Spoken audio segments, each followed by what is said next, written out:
आपलं स्वागत आहे. मनोज माळी सर पण जॉईन झाले. शेतकरी बंधूंनो नमस्कार. नमस्कार सर. शेतकरी बंधूंनो, आजचा आपला जो विषय आहे किंवा हळद पिकासाठी एकात्मिक खतांचं व्यवस्थापन, तर यात मी सांगू इच्छितो हळद पीक हे एकूण 9 महिन्याचं पीक आहे. 9 महिन्याचं पीक असताना साहजिकच त्याला जे काही आपल्याला प्रति झाड शेवटपर्यंत 12 ते 15 निरोगी पानं अपेक्षित आहे किंवा चांगले फुटवे अपेक्षित आहे, त्यासोबत अधिकतम कंदाचं वजन अपेक्षित असेल तर निश्चितच आपल्याला या पिकासाठी रासायनिक खतेही देणे गरजेचे असते. बऱ्याच शेतकरी बांधवांना वाटतं की बाबा खत दिल्याने आतली कंदांना इजा होईल किंवा खत दिल्यामुळे कंद खराब होतील, तर तसं काही नाही. तो आपला एक वेगळी भावना आहे, आपला एक वेगळा समज आहे. तर अशा वेळेस आपल्या हळद संशोधन केंद्र कसबे डिग्रस या ठिकाणी डॉक्टर कदम साहेब यांनी आमच्या एक संशोधनाच्या प्रयोगांती हळद पिकासाठी आपल्याला 200 किलो नत्र, 100 किलो स्फुरद आणि 100 किलो पालाश हे प्रति हेक्टरी एवढं द्यावं लागतं. 200, 100, 100 गड्डे असतील तर ते जमिनीत पेरल्यानंतर जवळजवळ उगून यायला 25 ते 26 दिवस लागतात आणि 2 पानांवर यायला 45 दिवस लागतात. म्हणून आपण सांगतो नत्राचे 2 भाग करायचे. पहिला हप्ता हा नत्राचा 45 दिवसांनी द्यावा. त्यापैकी 100 किलो स्फुरद आणि 100 किलो पालाश, थोडक्यात संपूर्ण स्फुरद आणि संपूर्ण पालाश हे लागवड करताना द्यावं. किंवा तुम्ही जर बेड तयार करत असाल, बेड तयार करून झाल्यावर बेडवरती ही संपूर्ण स्फुरद आणि संपूर्ण पालाची मात्रा ही द्यावी. अशा पद्धतीने हा आपला आपण त्याला बेसल डोस म्हणतो. यासोबतच सूक्ष्म अन्नद्रव्य जे आहे 10 kilo ferrous sulphate, 10 kilo zinc sulphate हे देखील, तर अशा पद्धतीने हा बेसल डोस आपण पूर्ण करावा. त्यानंतर लागवड केल्यानंतर साधारणपणे कंद उगून यायला 25 ते 26 दिवसाच्या पुढे दिवस जातात. एक एक कंद कोंब बाहेर पडतात आणि कंद उगत जातात. अशा वेळेस 45 दिवसांनी हळद पिकाला साधारणपणे 2 ते 3 पानं आले असतात आणि या वेळेस त्याला नत्र या घटकाची गरज असते. म्हणून आपण सांगितलं असतं की बाबा पहिला जो नत्राचा हप्ता आहे तो लागवडीनंतर 45 दिवसांनीच द्यावा. बरेच शेतकरी बांधवांचा गैरसमज होतो की बाबा बेसल डोस मध्ये नत्र का नाही, तर त्याचं प्रमुख कारण आहे या पिकाची उगवण तात्काळ होत नाही किंवा दुसऱ्या 5 दिवशी होत नाही. जसं तृणधान्य, कडधान्य उगवून येतात, त्यामुळे त्यांना नत्राची गरज असते. कोंब बाहेर पडणे, कोंब वाढणे, तर तसं याच्यात नाही. याच्यात पूर्ण कोंब बाहेर पडून 2 ते 3 पाने यायला 25 दिवस लागतात आणि संशोधनाअंती त्याच वेळेस त्या अवस्थेत या पिकाला नत्राची गरज असते. म्हणून आपण त्यावेळेस त्याला पहिला नत्राचा हप्ता सांगितलेला. त्यानंतर रासायनिक खतामध्ये जर बघितलं तर नत्राचा जो दुसरा हप्ता आहे म्हणजे थोडक्यात 100 किलो नत्र प्रति हेक्टर हा हळद पिकाला मातीची भर लावताना द्यावी. मग आता मातीची भर केव्हा लावायची? ज्यावेळेस आपण लागवड करून सर्वसाधारणपणे 2.5 ते 3 महिने झाले असतात, त्यावेळेस आपल्याला एका कंदापासून जमिनीला लागून दुसरे कंद बाहेर पडताना दिसतात. आपण त्याला आपल्या बोलीभाषेत फुटवे म्हणतो किंवा टिलर्स म्हणतो. जेवढे हे टिलर्स जास्त येतील, जेवढे फुटवे जास्त येतील, तेवढे आपल्याला हळकुंड हे अधिक प्रमाणात लागतात. बऱ्याचदा आपण म्हणतो की बाबा बियाण्याचं जे प्रमाण असतं एकच 3, तुम्ही जर एक मातृगड्डा लावला तर त्यापासून आपल्याला कमीत कमी 3 बगल गड्डे हे मिळतात आणि या 3 बगल गड्ड्यांना चारी बाजूंनी हळकुंड हे लागलेले असतात. अशा प्रकारे हळकुंडाचा तो गड्डा हा संबोधला जातो. म्हणून आपण सांगतो की बाबा लागवडीनंतर नत्राचा दुसरा हप्ता हा भरणी करताना द्यायचा. भरणी ही 2.5 ते 3 महिन्यांनी ही करावी. त्यावेळेस फुटवे येतात, ते फुटवे जमिनीच्या बाहेर पडतात, त्याच्यावर आपल्याला समजतं की आता हळदी भरणीला आले. त्यासोबतच भरणी तेव्हा करायची कारण हे पावसाचे दिवस असतात. रिमझिम टिपटिप पडणाऱ्या पावसामुळे कंदावरील माती बाजूला सरकते आणि कंद ते उघडे पडतात. असे जर कंद उघडे पडले तर ते सूर्यप्रकाशाच्या सान्निध्यात येतात. परिणामी ते हिरवट होऊन ते खराब होतात किंवा उघड्या असलेल्या कंदांवर हळद पिकातील जी प्रमुख कीड आहे कंदमाशी, ती अंडी घालते. ती अंडी घातल्यानंतर परत मग त्या ठिकाणी अंडी उगवून त्या अळ्या कंदावर उपजीविका करतात आणि जरी ते अळीचा कोष तयार होऊन जरी अवस्था संपली, पुढे जाऊन मग तो कंद जमिनीतील हानिकारक बुरशींना बळी पडतो आणि मग पुढे जाऊन कंद या रोगाची लागण होत असते. मग हे होऊ नये, हे टाळण्यासाठी आपल्याला भरणी करणे हा एक पर्याय आहे. भरणी केव्हा करायची? तर आधी रासायनिक खतं देऊन घ्यावी. त्याच्यामध्ये राहिलेला नत्राचा दुसरा हप्ता थोडक्यात 100 किलो नत्र द्यावा. त्यासोबत जी कडवट पेंड असेल, निंबोळी पेंड घ्या किंवा करंजीची पेंड घ्या. निंबोळी पेंडपेक्षा अधिक कडवट पेंड ही करंजीची असते. आपण करंजीची पेंड देखील घेऊ शकतात. अशाच आपण हेक्टरी 2 टन, थोडक्यात एकरी 8 क्विंटल एवढं आपण प्रमाण सांगितलेलं. मग भरणीच्या अगोदर हेक्टरी 100 किलो नत्र, त्यासोबतच हेक्टरी 2 टन 2000 किलो निंबोळी पेंड किंवा करंजीची पेंड देऊन द्यायची. त्यासोबत 10 किलो फेरस सल्फेट आणि 10 किलो झिंक सल्फेट हे देखील सूक्ष्म अन्नद्रव्ये द्यावीत. तर अशा पद्धतीने संपूर्ण खतं माती आड करावीत. त्यानंतर भरणी करावी. आपण जे सांगतो भरणी करा म्हणजे काय होतं, आपण जी दिलेली खतं असतात ती खतं मातीमध्ये एकत्रितपणे व्यवस्थितपणे ती एकत्रित होतात किंवा मिक्स होतात परिणामी दिलेली खतं पिकाला योग्य प्रकारे लागू पडतात. त्यानंतर त्याला मातीची भर ही लावून द्यावी. तर शेतकरी बंधूंनो, अशा पद्धतीने आपल्या या हळद पिकातील रासायनिक खताचं हे नियोजन हे आहे. नंतर हे झालं आपलं पाटपाण्याविषयी, ज्यांचे हळद पाटपाण्यावर त्यांच्याविषयी. पुढचा दुसरा खतांचा मुद्दा आहे तो म्हणजे फर्टिगेशन. आता फर्टिगेशन म्हणजे काय? ज्या ठिकाणी बीबीएफ, ज्याला आपण ब्रॉड बेस फळं म्हणतो किंवा रुंद वरंबा पद्धत म्हणतो किंवा गादीवाफी पद्धत म्हणतो, त्या पद्धतीने जिथे लागवड केली असते त्या ठिकाणी आपल्याला फर्टिगेशन हे तंत्रज्ञानाचा अवलंब हा करावा लागतो.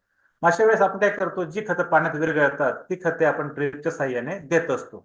अशा वेळेस जर आपण माती परीक्षण केलं असेल तर उत्तमच. त्यामुळे आपल्याला कुठला घटक कमी आहे जास्त याचं नियोजन करता येतं. तसेच अतिरिक्त देखील खत पडणार नाही याची आपल्याला माती परीक्षणामुळे काळजी घेता येते. अन्यथा तुम्ही जर नत्राचं प्रमाण आपल्या मातीमध्ये अधिक असेल आणि परत आपण नत्रयुक्त खतं दिली, त्यामुळे काय होईल तर मग हळदीची शाखी वाढ खूप होते. ती हळद अक्षरशः आपल्या डोक्याच्या वर जाते, 5.5-6 फूट जाते. आणि आपण जेव्हा 7व्या-8व्या महिन्यात उठून बघतो तर कंदाची वाढ काहीच नसते. आपण त्याला म्हणतो हळद काडावर जाणे किंवा अतिरिक्त वाढ होणे, अतिरिक्त शाखी वाढ होणे किंवा पाल्यांची वाढ होणे. तर असं होऊ नये यासाठी कुठलाही अन्न घटक अधिक प्रमाणात जाणार नाही याचं आपण माती परीक्षण अहवालानुसार हे नियोजन हे करावं. आता शेतकरी बंधूंनो, सुरुवातीलाच म्हटल्याप्रमाणे जेवढे हळदीला फुटवे अधिक येतील तेवढे आपला कंद हा मोठा येतो, साहजिकच उत्पन्नात वाढ होते. फर्टिगेशन करताना कुठली खतं वापरायची? तर आता बाजारात बऱ्याच प्रमाणात जी पाण्यात विरघळणारी सहज खतं आहेत, सहजपणे विरघळतात, ती आपल्याला बाजारात उपलब्ध आहेत. त्याच्यामध्ये 05234 आहे किंवा 13045 आहे किंवा शेवटच्या अवस्थेत कंदांना वजन आकार प्राप्त होण्यासाठी 0050 आहे. तर अशा पद्धतीने ही खतं आपण ही देऊ शकतो. त्या व्यतिरिक्त जर ती पण नाही मिळाली तर नेहमीप्रमाणे आपल्याकडे जो आढळतो युरिया देखील पाण्यात सहजपणे विरघळतो. फॉस्फरिक ऍसिड देखील पाण्यात 100% विरघळतं आणि पांढरा पोटॅश देखील हा देखील पाण्यात योग्य प्रमाणात विरघळतो. म्हणजे युरिया, फॉस्फरिक ऍसिड आणि पांढरा पोटॅश या तिन्हीद्वारे आपण जे फर्टिगेशनची मात्रा आहे ती आपण ती सहज देऊ शकतो. अशा वेळेस हळद पिकाची लागवड झाल्यानंतर 15 दिवसांनी फर्टिगेशनची ही सुरुवात करावी. आता फर्टिगेशनचे प्रयोगाच्या वेळेस आपल्या कसबे डिग्रस या ठिकाणी डॉक्टर जितेंद्र कदम साहेब असतील तर त्यांचे बरोबरचे सहकारी प्राध्यापक PS पाटील साहेब असतील, यांनी त्यावेळेस या ठिकाणी फर्टिगेशनच्या द्वारे ट्रायल घेऊन विविध प्रमाणात अन्नद्रव्ये कमी अधिक देऊन बघितली असता सर्वसाधारणपणे एकदम चांगल्या उत्पन्नासाठी 150, 75 किलो अनुक्रमे नत्र, स्फुरद, पालाश प्रति हेक्टरी हा डोस फर्टिगेशन साठी आपण शिफारस केलेला. जो पाटपाण्याला होता 200, 100, 100. ज्या ठिकाणी ड्रीप नाही, परंतु ज्या ठिकाणी ड्रीप आहे, ब्रॉडबेस आहे, त्या ठिकाणी कदम साहेब आणि पाटील साहेबांच्या टीमने 150, 75 किलोग्रॅम नत्र, स्फुरद, पालाश प्रति हेक्टर एवढी शिफारस केली. आता हा डोस तोंडी सांगून चालत नाही, याची जी विभागणी आहे त्यासाठी हा तक्ता आपल्याला लिहून घ्यावा लागतो किंवा त्याचा एखादा फोटो सोबत ठेवावा लागतो. त्याच्यात हळद पिकाच्या वाढीनुसार आपण त्याचे घटक केलेले आहेत. पहिला जो घटक आहे किंवा पहिली जी अवस्था आहे त्याचं आपण म्हटलंय लागवड ते उगवण. आता तुम्ही लागवड केली आणि उगवून व्हायला आपण बघितलं 45 दिवस लागतात. सर्वसाधारणपणे आपण तात्पुरता जरी 1 महिना जरी धरला तरी त्याचे 4 आठवडे होतात. मग 4 आठवड्याचे आपण 2 भाग करायचे आणि त्या 2 भागाला प्रति आठवडा 7.5 किलो नत्र, 7.5 किलो स्फुरद आणि जवळजवळ 4.25 ते 4 किलो पालाश एवढे आपल्याला हे 2 वेळेस द्यावं लागतं. म्हणजे आपण जरी 4 आठवडे पकडले तर थोडक्यात 1 महिना झाला. 1 महिन्याचे 2 भाग करायचे. तुम्ही जर 1 तारखेला डोस दिला, राहिलेला दुसरा डोस उर्वरित मात्रा दुसरा समान हप्ता हा 15 किंवा 16 तारखेला द्यायचे. म्हणजेच काय झालं, 1 महिन्याचे 2 भाग झाले. तर अशा पद्धतीने शाखीय वाढीचा जो कालावधी असतो तो पुढे जाऊन 5वा आठवडा तर 14 आठवडा असतो. त्याच्यामध्ये पण आपण 10 समान भाग करायचे आणि प्रति समान भाग या ठिकाणी दिलेला आहे 7.5 किलो नत्र, 2.25 किलो स्फुरद आणि 1.5 किलो पालाश. असा हा आपल्याला 10 वेळेस सोडावा लागतो शाखीय वाढीच्या कालावधीत. त्याचप्रमाणे पुढे जाऊन कंदवाढीची अवस्था असते, त्याला 15 ते आपण 26 आठवडे म्हणतो. तसे देखील मग 12 समान हप्ते होतात आणि प्रति समान हप्ता या ठिकाणी मात्रा दिलेली आहे. अशा पद्धतीने आपल्याला नत्र, स्फुरद, पालाश द्यावं लागतं. तर त्यासाठी त्या प्रमाणात आपल्याला वर्गीकरण करून मग युरिया, फॉस्फरिक ऍसिड किंवा पांढरा पोटॅश किंवा ते नाही मिळाले तर बाजारात मिळणारी जी पाण्यात विरघळणारी खतं असतात त्याचं प्रमाण आपल्याला काढावं लागतं आणि ती मात्रा दिली असता मग हा जो डोसचा भाग आहे तेवढा तो आपल्याला लागू हा पडत असतो. शेवटची अवस्था आहे कंद तयार होण्याची. कंद तयार होण्याची अवस्था साधारणतः 27 ते 32 आठवडे पुढे चालते. देखील 6 समान भाग केले आणि त्यावेळेस 4.25 किलो नत्र, 2.5 किलो स्फुरद आणि 5 किलो पालाश हा आपल्याला देणे गरजेचे असतं. तर अशा पद्धतीने शेतकरी बंधूंनो, ही फर्टिगेशनची मात्रा आहे. केवळ तो आकडा जर आपण म्हटलो 150, 75 पाठ झाला, परंतु ही जी मात्रा असते ती आपल्याला लिहून घ्यावी लागते आणि तसं नियोजन आपण आपल्या कॅलेंडरवर करून ठेवायचं.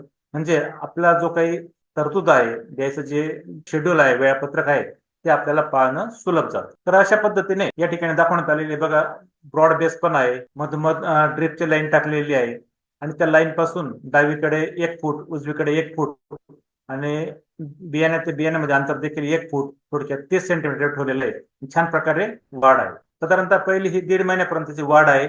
अशा पद्धतीने आपण जर ड्रिप म्हणून खतं दिली तर त्यांना देखील वाढत नाही. दिलेली खतं मुळांच्या कक्षेत पडतात, त्यांना ते लागू पडतात. साहजिकच उत्पन्न वाढतं. सुरुवातीचा जो रिमझिम पाऊस असतो त्याच्यात जर खतं दिली तर पुढे जाऊन फुटवे अधिक फुटतात आणि आपल्या उत्पन्नात वाढ होण्यास मदत होत असते. आता बरेच शेतकरी बांधव म्हणतात की बुवा सर सेंद्रिय हळद करायची, सेंद्रिय हळद करायची. तर आता सांगितल्याप्रमाणे कदम साहेब, पाटील साहेब यांच्या टीमने त्यावेळेस देखील सेंद्रिय हळदीचे 3 वर्ष प्रयोग घेतले होते. त्याच्यामध्ये आपल्याला पूर्णतः जर सेंद्रिय करायचे असेल तर हेक्टरी 22 टन, 2.5 एकरासाठी 22 टन एवढं शेणखत, 4 टन लिंबोळी पेंट आणि 2 टन गांडूळ खत ही संपूर्ण सेंद्रिय खताची मात्रा, मोठ्या प्रमाणात मात्रा, आपण त्याला बल्क म्हणूया, एकत्रित मोठी मात्रा ही जमीन तयार करताना आपल्याला द्यावी लागते. त्यासोबत परत भरणी करताना 2 टन करंजीची पेंट किंवा निंबोळी पेंट ही द्यावी आणि सूक्ष्म अन्नद्रव्यामध्ये फेरस सल्फेट, झिंक सल्फेट प्रति 10 किलो प्रति हेक्टर एवढं हे द्यावं लागतं. ही झाली सेंद्रिय खताची मात्रा. त्यावेळेस परत पिकाची जोमदार वाढ होण्यासाठी वेळोवेळी तुम्हाला जीवामृतचा वापर हा करावा लागतो. त्यानंतर देशी गाईचं शेण असेल किंवा गोमूत्र असेल त्याच्यापासून देखील तुम्ही जीवामृत करू शकता आणि ते सर्व भिजवून वेळोवेळी जर आपण हळद पिकाला दिलं तर जमिनीचा गुणधर्म सुधारतात, सेंद्रिय कर्ब मुळात वाढतो आणि तो वाढल्या पुढचे जे काही गुणधर्म असतात ते सुधारतात. परिणामी मुळ्यांच्या वाढीला चांगली जागा मिळते, कंद फैलाव व्हायला चांगली जागा ही मिळत असते. तर अशा पद्धतीने आपण रासायनिक खताचं सेंद्रिय खताचं व्यवस्थापन हे करावं. त्यानंतर या अन्नद्रव्यामध्ये बऱ्याचदा पुढे जाऊन ढगाळ हवामान जर राहिलं तर आपल्याला हळदीची पानं ही पिवळी पडलेली दिसतात. मग आता हा पिवळेपणा का सतावतो?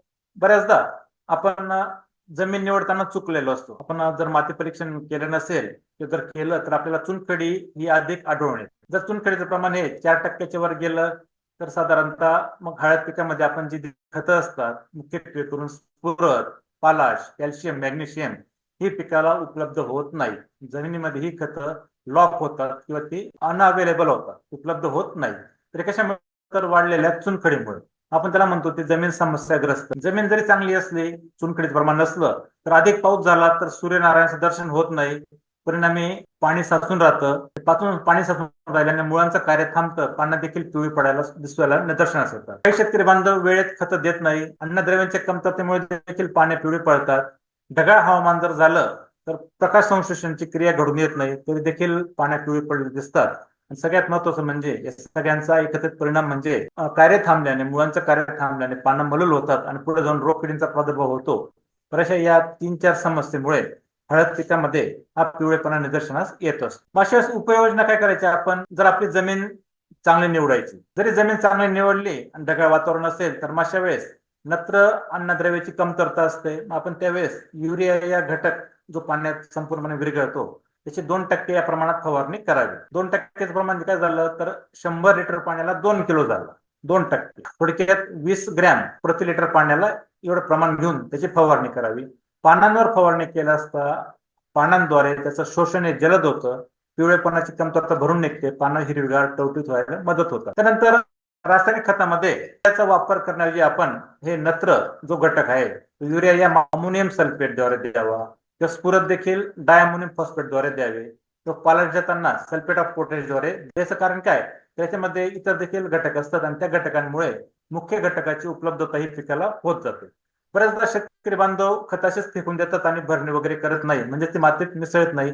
परिणामी काही खत ही विरघळून वाहून जातात किंवा काही सूर्यप्रकाशाच्या याच्याने ते उडून त्यांचा ऱ्हास होऊन जातो. म्हणजे ती लागू पडत नाही. ती देखील चांगल्या पद्धतीने द्यावी. जमिनीत माती आड होते त्याची काळजी घ्यावी. लोह साठी फेरस सल्फेटचा वापर करावा. झिंक साठी झिंक सल्फेटचा वापर करावा. बोरॅक्स हे देखील खतं लागवडीच्या वेळेस आणि भरणी करताना योग्य ते द्यावी.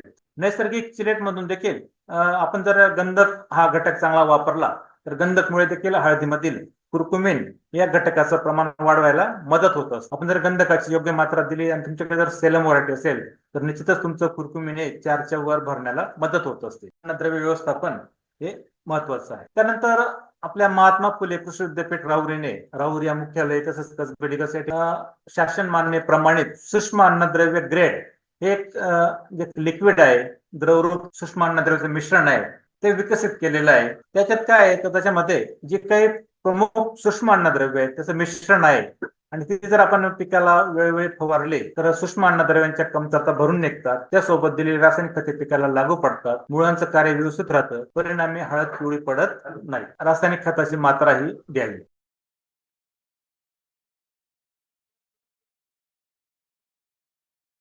तर शेतकरी बंधूंनो, महात्मा फुले कृषी विद्यापीठ राहुरी अंतर्गत राहुरी या मुख्यालयी तसेच कसबे डिग्रज या ठिकाणी शासन मान्य फवारणीसाठी जो सूक्ष्म अन्नद्रव्यांचं लिक्विड आहे आपण त्याला ग्रेड 2 म्हणतो. ग्रेड 1 हा रासायनिक खतांचा जो जमीनद्वारे प्रकार असतो, तर ग्रेड 2 हा द्रवरूप खताचा प्रकार असतो. तर हे देखील सूक्ष्म अन्नद्रव्य ग्रेड 2 विकसित केलेलं आहे. याच्यामध्ये जवळजवळ 6 सूक्ष्म अन्नद्रव्यांचं एकत्रित मिश्रण आहे.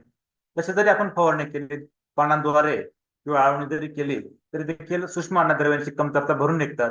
परिणामी पुढे जाऊन दिलेली रासायनिक खत देखील पिकाला चांगल्या प्रकारे उपलब्ध होतात. फुटे फुटण्यास मदत होतात आणि हळदीचं हिरवगार राहण्यास मदत होते. मुख्य म्हणजे पिकाला काटकपणा आहे. जर पिकाला काटकपणा आला साहजिकच ते पीक रोग किडीला बळी पडत नाही. जरी रोगाचा प्रादुर्भाव झाला तर तो कमी प्रमाणात असतो, म्हणजे डायनॅट होऊन जातो आणि पानं निरोगी राहण्यास मदत होत. तर आपण या ठिकाणी जर बघाल तर आपल्याला या ठिकाणी नत्र या घटकाची कमतरतेमुळे बाकीची पानं हिरवीगार आहेत तर काही पानं ही पिवळे पडलेली आहेत. त्याचे आपण समजतं की बुवा आपल्या हळदीला युरिया हा कमी पडलेला आहे, थोडक्यात नत्र हा कमी पडलेला आहे, तर त्यासाठी आपल्याला युरिया द्यावा लागतो किंवा अमोनियम सल्फेट द्यावा लागतो. त्या ठिकाणी जर लो असेल, फेरस घटक कमतरता असेल तर पानाचा अर्धा भाग आपल्याला फायद्याला दिसतो. मॅग्नेशियमची जर कमतरता असेल तर खालच्या पानावर पिवळसरपणा येतो, हिरवटपणा कमी होतो. किंवा लोह मध्ये ज्या पानाच्या शिरा असतात त्या देखील त्या कमी हिरव्या राहतात. तर मॅंगनीज जर घटक बघितला त्याच्यामध्ये देखील पानाचे ज्या मधल्या भाग आहे पांढरा राहतो, हिरवा राहत नाही. गंधक मध्ये देखील गंधकची कमतरता झाली तर अशा पद्धतीने शिरावर पिवळसरपणा येतो, पुढे 2 पानं पांढरे होतात, ही पानं मग हिरवी राहत नाही. परिणामी अशी पानं योग्य प्रकारे प्रकाश संश्लेषणामध्ये अन्न तयार करू शकत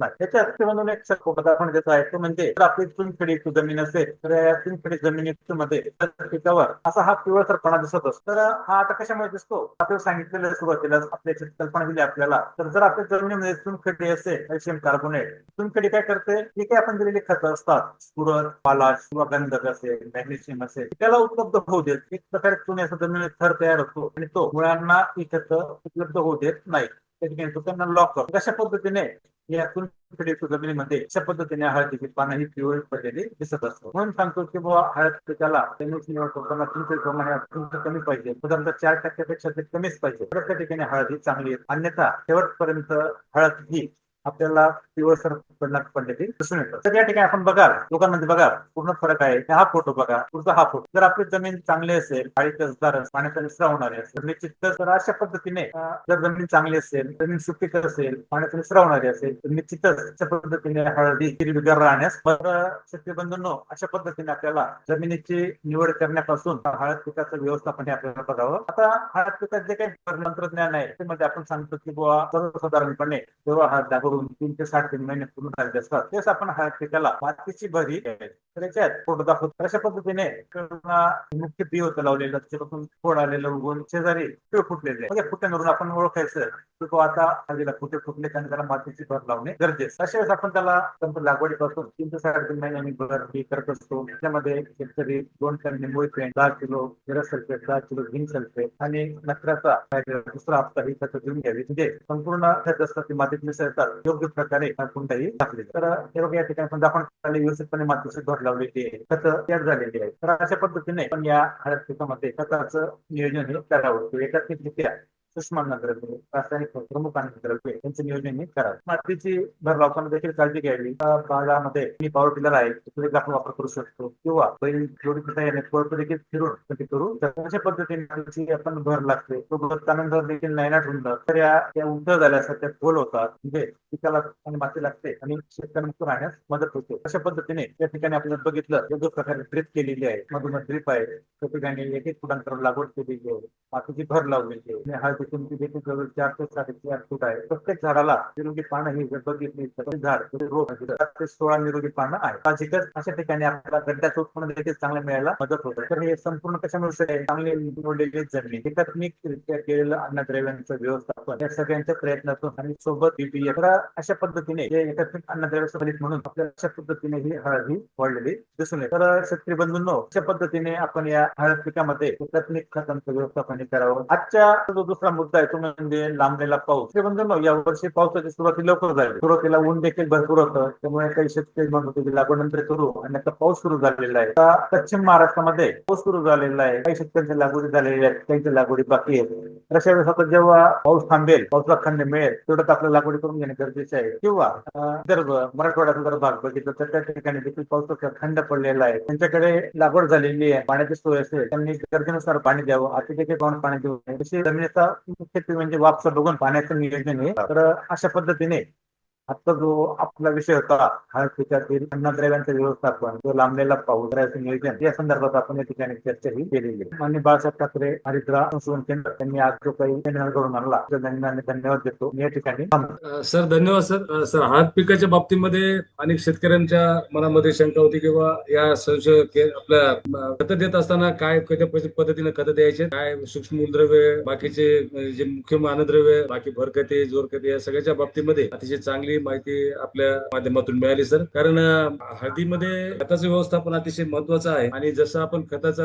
वापर करू त्या प्रमाणामध्ये उत्पादनावर त्याचा परिणाम होत असल्यामुळं आजचं आपलं जे सेशन आहे ते अतिशय महत्वाचं होतं आणि निश्चितच हळद उत्पादक शेतकरी बांधवांना या आपल्या मार्गदर्शनाचा फायदा मिळणार. आणि कोणत्या वेळेला कोणती खतं द्यायची, सुरुवातीला नंतर काय द्यायचं नाही, एका महिन्यात नंतर काय द्यायचं, या बाबतीमध्ये आपण सविस्तर मार्गदर्शन केलंय. तसेच अन्नद्रव्याच्या कमतरतेमुळे पानावर काय परिणाम दिसतात त्याचे फोटो सुद्धा आपण सांगितले, त्याचे कमतरता पण सर दाखवल्या. कारण बऱ्याच वेळा असं होतं की करपा आहे असं समजून शेतकरी व्यवस्थापन करतात, तो करपा नसून अन्नद्रव्याची कमतरता आहे.